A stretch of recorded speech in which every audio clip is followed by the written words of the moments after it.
Sensitibong video ang inyong mapapanood, Igan. Natusok po ng bakal na bakod ang isang babaeng senior citizen sa Quezon City.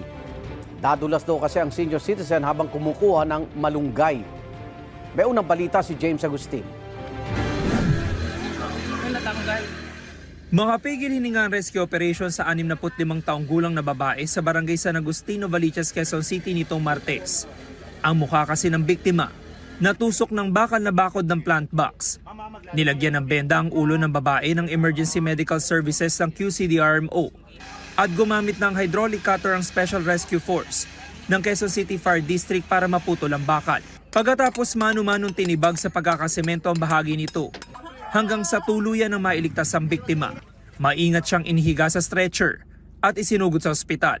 Ayon sa mga rescuer, tumagal ng halos 30 minuto bago na ialis ang biktima sa bakod.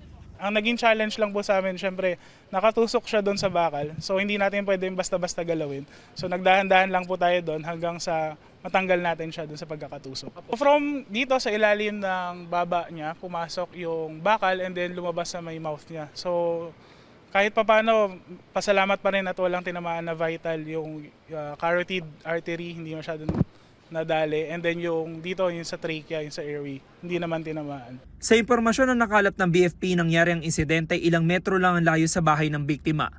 Ang plant box pagmamayari ng kanyang kapitbahay.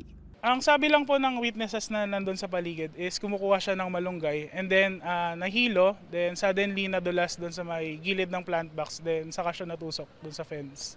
Sumailalim sa operasyon ng biktima para matanggal ang nakatusok na bakal. Nagpapagaling pa siya sa ospital. May paalala naman ng BFP sa publiko kung sakaling mangyari ang ganitong insidente. Tumawag agad tayo ng otoridad at iwasan natin galawin basta-basta yung pasyente.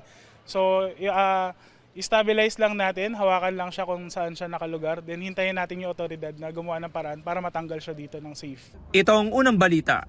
James Agustin para sa GMA Integrated News. Igan, mauna ka sa mga balita, mag-subscribe na sa GMA Integrated News sa YouTube para sa iba't ibang ulat sa ating bansa.